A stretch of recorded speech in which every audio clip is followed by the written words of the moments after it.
And it came to pass, when men began to multiply on the face of the earth, and daughters were born unto them, that the sons of God saw the daughters of men, that they were fair, and they took them wives of all which they chose. Genesis chapter 6 gives us this cryptic passage about the sons of God and the daughters of men. But what does it mean? Who were these sons of God? The Bible doesn't explain further. But there's another ancient text that tells the full story in explicit, disturbing detail. A story so controversial that it was banned, suppressed, and nearly lost to history for over 1,000 years. We're exploring the Book of Enoch, one of the most fascinating and controversial texts ever written. This ancient work, attributed to Enoch, the great-grandfather of Noah, contains detailed accounts of fallen angels, forbidden knowledge given to humanity, the origin of demons, giants that once walked the earth, and Enoch's own journey through the heavens. The Book of Enoch was once considered scripture by early Christians, is quoted in the New Testament, and remains canonical in the Ethiopian Orthodox Church today. Yet it was removed from most Christian Bibles and suppressed by church authorities. Why? What forbidden knowledge does it contain that made it so dangerous? We'll explore the text's contents, its historical journey, the reasons for its suppression, and the hidden numerological patterns that some scholars claim encode astronomical and spiritual secrets. This is the Book of Enoch, Forbidden Knowledge and Fallen Angels. Let's uncover the forbidden text. The Book of Enoch has one of the most remarkable survival stories of any ancient text. For over 1,000 years it existed in Europe only as fragments and references in other texts.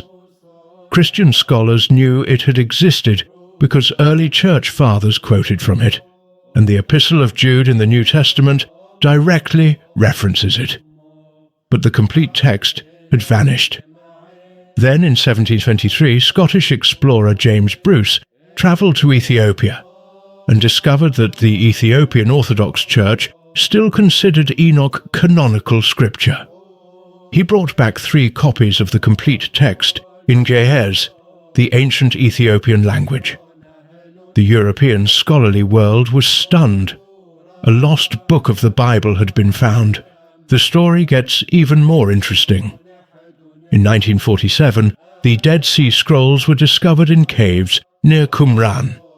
Among the hundreds of manuscripts found were multiple copies of the Book of Enoch in Aramaic, dating to around 200–100 BCE.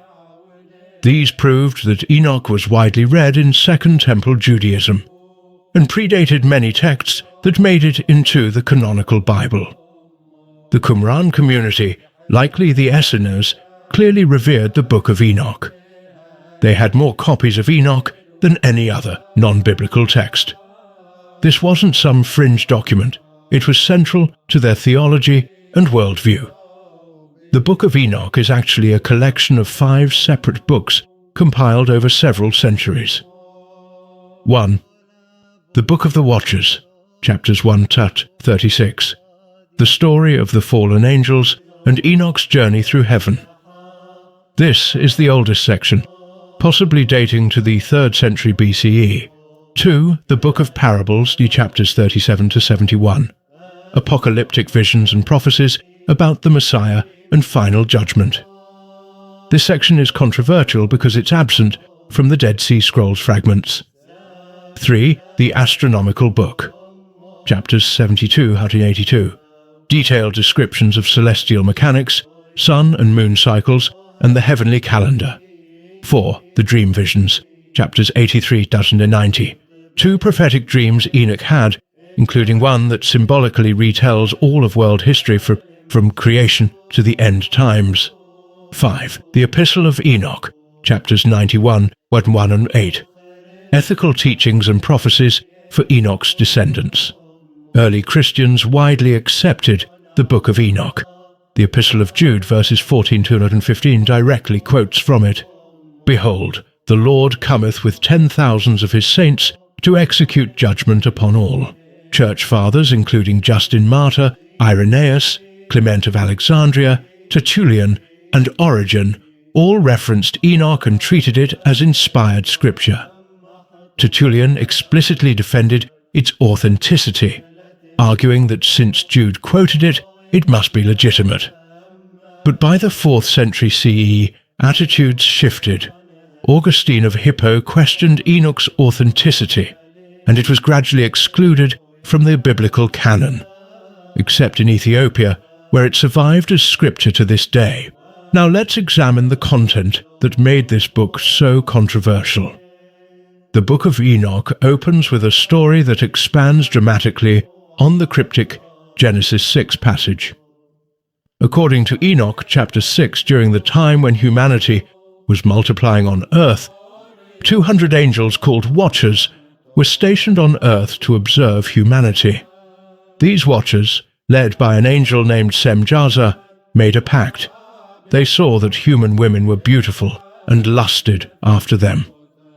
Semjaza said to his fellow angels, "I fear ye will not indeed agree to do this deed, and I alone shall have to pay the penalty of a great sin."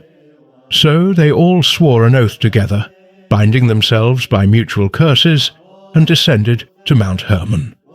The text names the leaders: Semjaza, their chief; Azazel, who would teach the most forbidden knowledge; Arachiel, Ramiel, Kokabiel, Tamiel, Ramiel, Danel, Ezekiel, Barachiel, Asael, Amaros, Batarel, Ananel, Zachiel, Samsapil, Satarel, Tirel, Jomjael, and Sariel.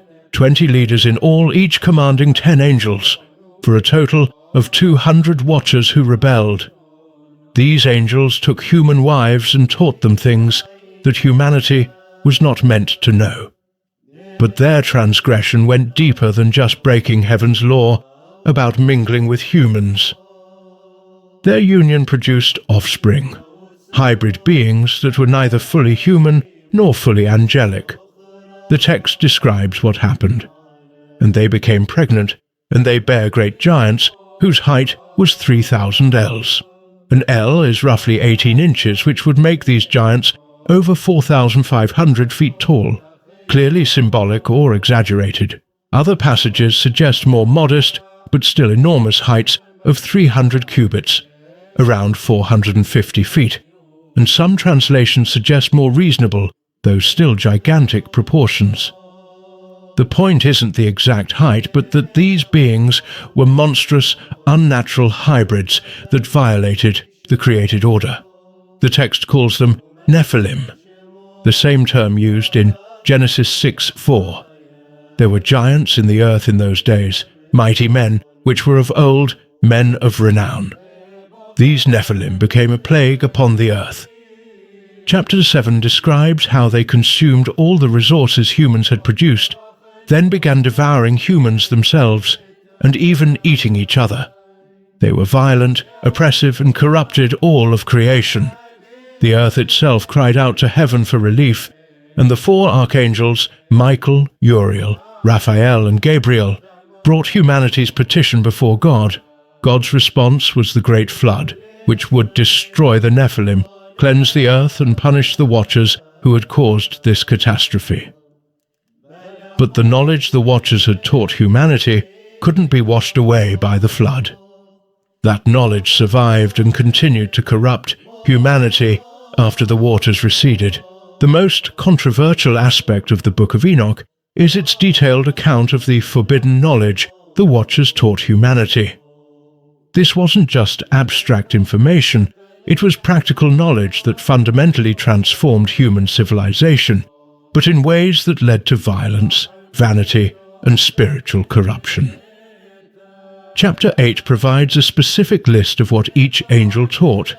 Azazel, described as the chief teacher of forbidden knowledge, taught men to make swords, knives, shields, and breastplates, the arts of war.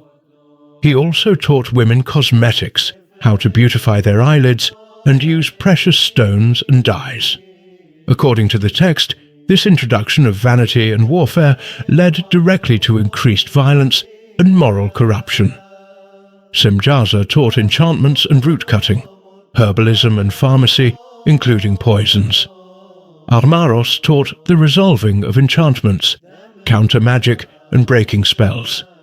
Barakiel taught astrology, the observation and interpretation of stars for divination, and Kokabil taught the signs and constellations, astronomical knowledge for calendrical and predictive purposes.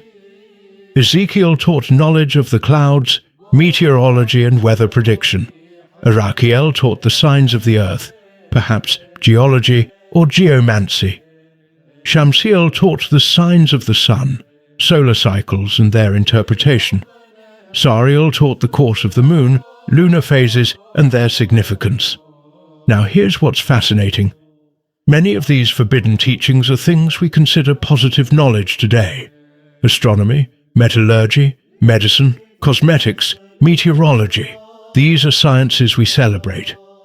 So why did Enoch consider them forbidden? The key is in the context and consequence. The text suggests humanity wasn't ready for this knowledge. It was premature revelation of secrets that humanity was meant to discover gradually, through its own development. Instead, the angels gave it all at once without the spiritual and ethical framework to use it wisely. Metallurgy led immediately to weapons of war. Astronomy became astrology and divination, trying to manipulate fate rather than aligning with divine will. Herbalism became sorcery and poison-making. Cosmetics led to vanity and sexual corruption. Knowledge without wisdom became a curse rather than a blessing. There's a parallel here to modern concerns about technology. We've developed nuclear weapons, genetic engineering, artificial intelligence, powerful technologies that could benefit or destroy humanity, depending on how they're used. The Book of Enoch suggests that knowledge itself isn't evil, but receiving it before having the moral development to handle it responsibly leads to catastrophe. Chapter 9 describes the angel's prayer to God.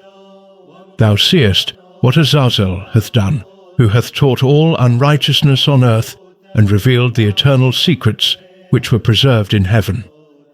The knowledge was real and true, it just wasn't meant for humanity yet. God's judgment on Azazel is particularly harsh. In chapter 10, the archangel Raphael is commanded to bind Azazel hand and foot and cast him into darkness in the desert of Dudael, where he will remain until the final judgment. Rough stones are thrown upon him, and he dwells in darkness forever. The other watchers are also imprisoned until the day of judgment, though in different locations. Their punishment is eternal, and they watch helplessly as their giant offspring, the Nephilim, destroy each other during the flood. The Nephilim are among the most mysterious and controversial elements of the Enoch narrative. These hybrid offspring of angels and humans are described in terrifying detail. Chapter 7 tells us that the Nephilim consumed all the acquisitions of men, and when men could no longer sustain them, the giants turned against them and devoured mankind. And they began to sin against birds and beasts and reptiles and fish, and to devour one another's flesh and drink the blood. This is a picture of complete ecological and social collapse. The Nephilim weren't just oversized humans, they were predatory monsters that disrupted the entire natural order. There's a related text called the Book of Giants, fragments of which were found among the Dead Sea Scrolls. This text tells the story from the Nephilim's perspective. In it, two of the giant sons of the Watchers, named Ohia and Hahia, have disturbing dreams about the coming destruction. They consult Enoch, who is still alive at this time, and he interprets their dreams. The flood is coming, and they will all be destroyed. The Book of Giants describes the Nephilim having some awareness of their unnatural origin and their doomed fate. They fight among themselves, and some of them even fight against the Watchers, their own fathers. It's a tragic picture of beings who never asked to be born, but whose very existence is an abomination that must be erased. According to Enoch chapter 10, God commands the archangels to execute his judgment. The Watchers are bound and imprisoned. The Nephilim are made to turn on each other, and they shall destroy one another and fall in battle. Then the flood comes to cleanse the earth of all corruption. But here's a disturbing twist. The Nephilim spirits don't simply cease to exist when they die. Chapter 15 explains that because the Nephilim were hybrid beings, part spiritual from their angelic fathers and part physical from their human mothers, their spirits cannot ascend to heaven like human souls, nor can they rest in death like purely physical beings. Instead, these spirits become demons, evil spirits that wander the earth, afflicting humanity, causing illness, tempting people to sin, and generally wreaking havoc. The text states, "And now the giants who are produced from the spirits and flesh shall be called evil spirits upon the earth, and on the earth shall be their dwelling. Evil spirits have proceeded from their bodies." This explains the origin of demons in Enochian theology.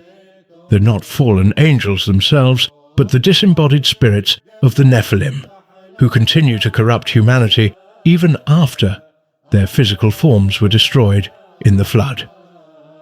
This has huge implications. It means that spiritual warfare, the battle against demonic forces, is actually dealing with the remnants of the Watchers' ancient rebellion.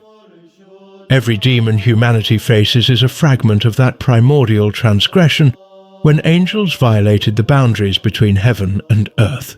While the story of the Watchers and Nephilim is what makes the Book of Enoch infamous, the text also contains Enoch's own remarkable journey through the heavenly realms, a first-hand account of the structure of the cosmos and the dwelling place of God. Chapters 17 to 36 describe Enoch being taken by angels on a tour through the universe. What he describes is a complex, multi-layered cosmology that influenced Jewish and Christian mysticism for centuries. First, Enoch is taken to the place where the Watchers are imprisoned, awaiting judgment.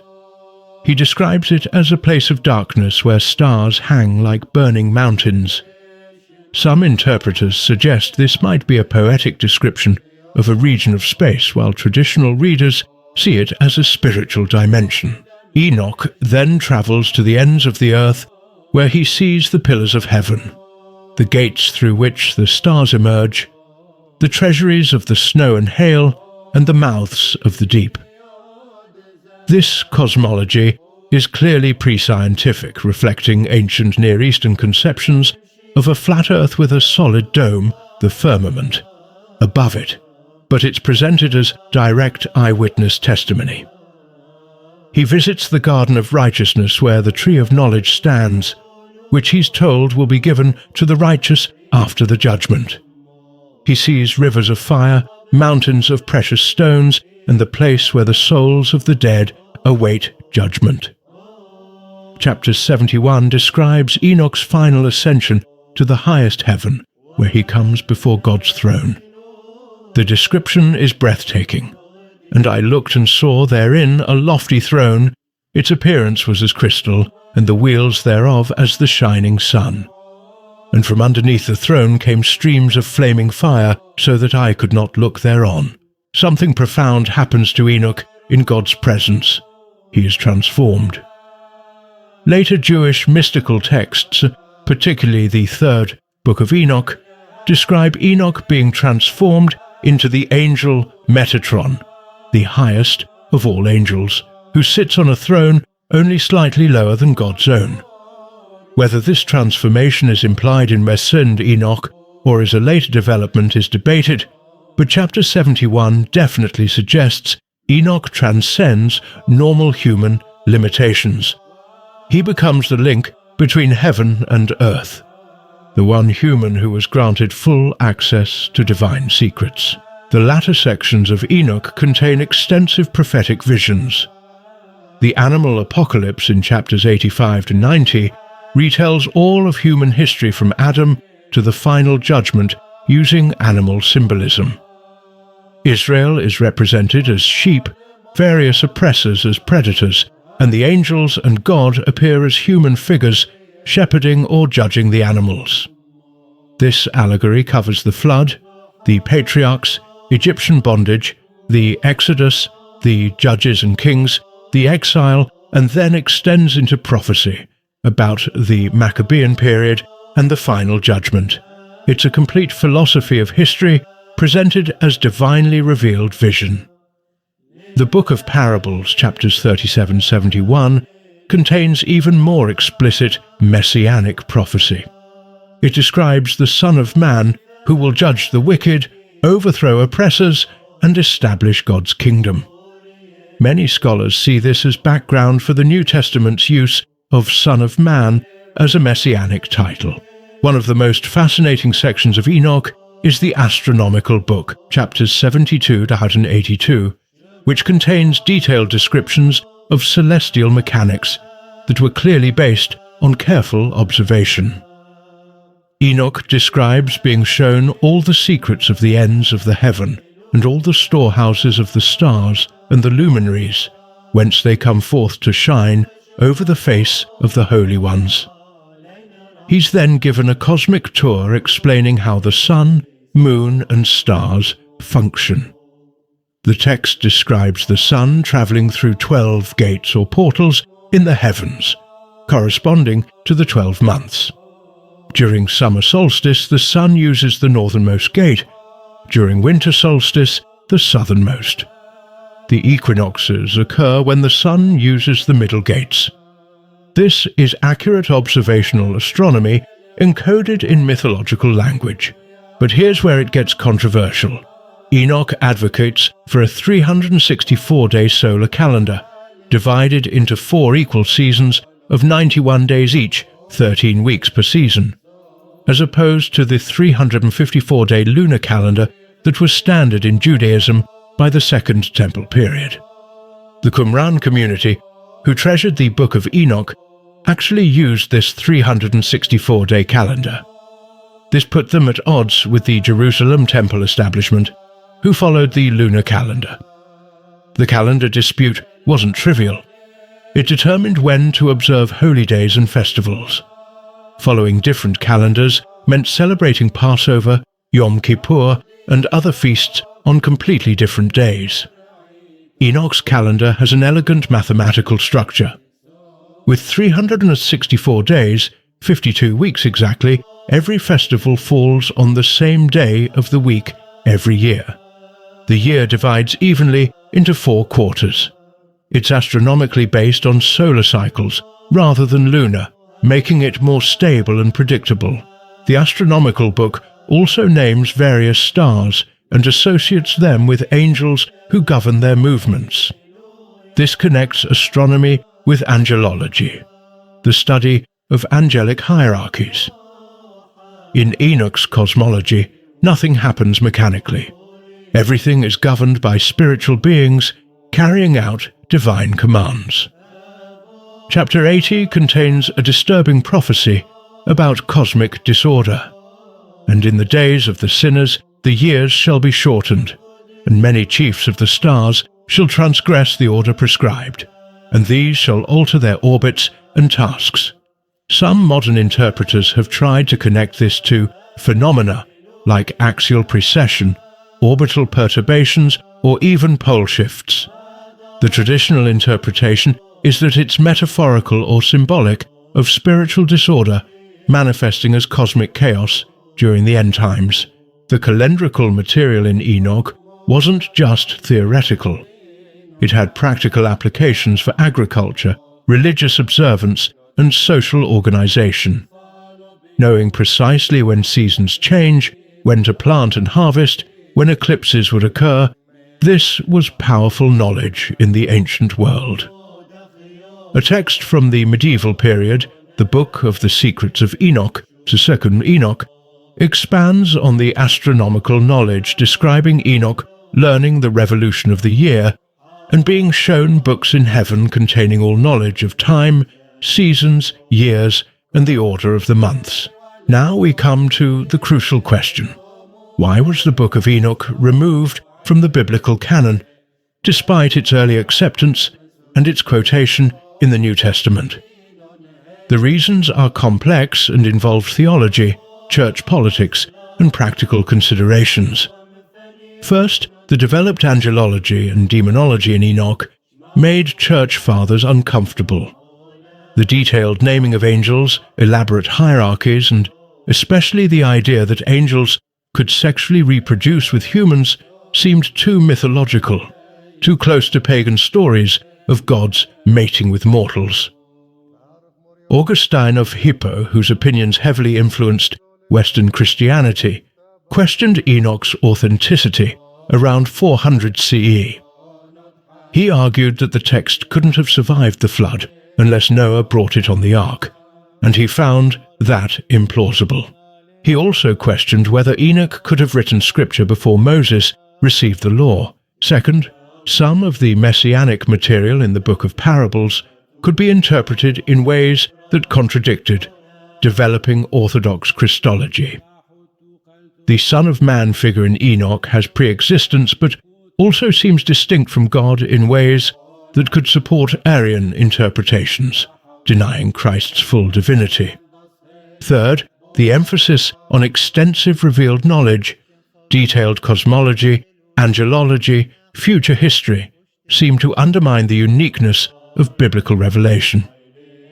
If Enoch knew all this before Moses, before the prophets, before Christ, what did that mean for salvation history? The text's preservation was problematic. Unlike books that became canonical, Enoch wasn't consistently preserved in Hebrew or Greek manuscripts.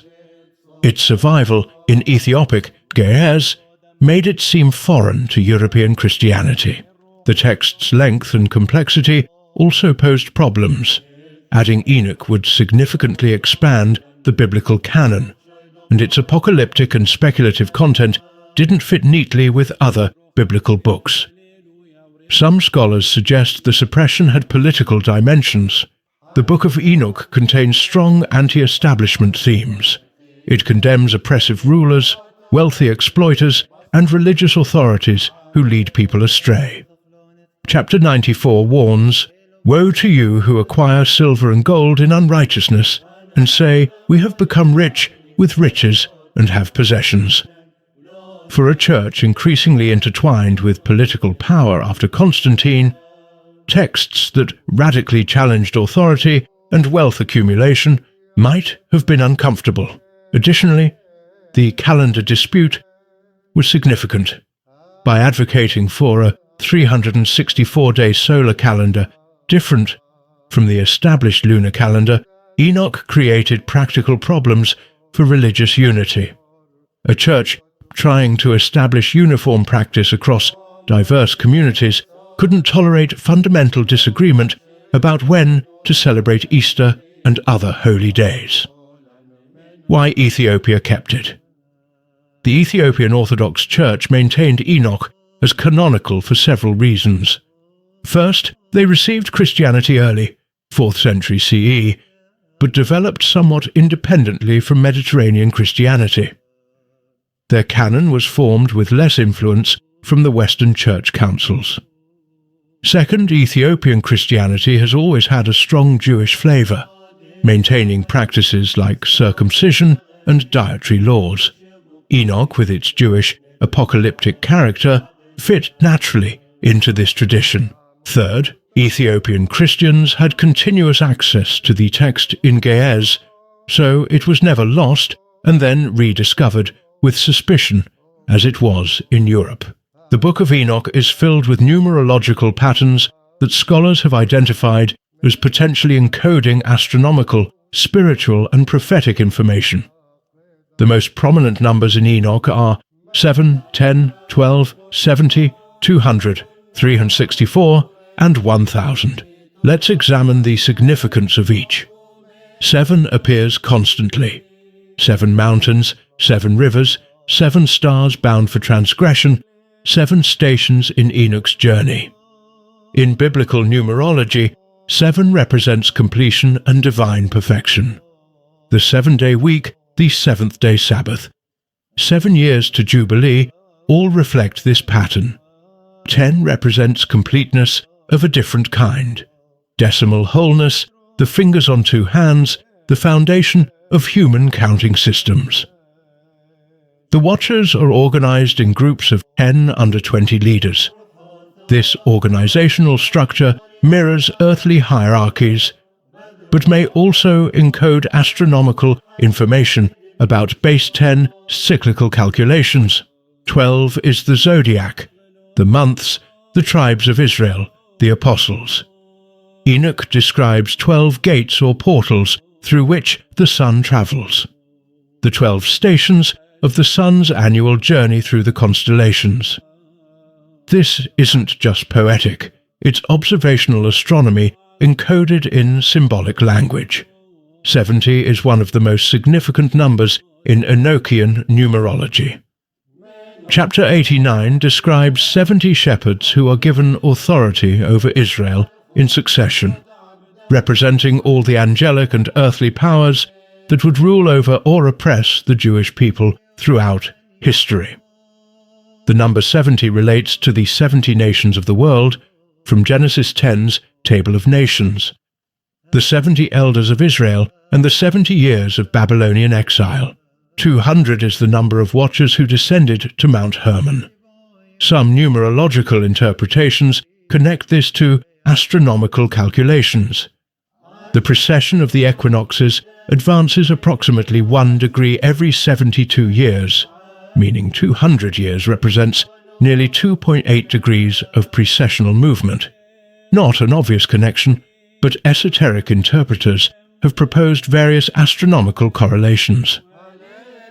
A 20th century text on esoteric biblical interpretation, The Secret Teachings of All Ages, by Manly P. Hall, discusses how numbers in ancient texts often encode astronomical cycles. Hall suggests that the 200 watchers might represent a 200-year cycle significant in ancient astronomical observation, though this remains speculative. 364 is Enoch's ideal calendar year. This number has remarkable properties. It divides evenly by 7, 52 weeks, by 4, 4 seasons of 91 days, by 13, 13 months of 28 days, if you want a lunar approximate division, and by 2, 2 half years of 182 days. It's mathematically elegant. But why 364 rather than the actual solar year of 365.25 days? Some interpreters suggest the missing 1.25 days represent the gap between earthly time and heavenly perfection, the imperfection of the fallen world. Others note that 364, Gachka 52, x7, making it the perfect combination of the sacred number 7 and the number of completion, 52. 1000 and its multiples appear in Enoch's prophetic sections. The millennium, 1,000-year periods, and 1,000-fold increases in abundance characterize the descriptions of the Messianic age.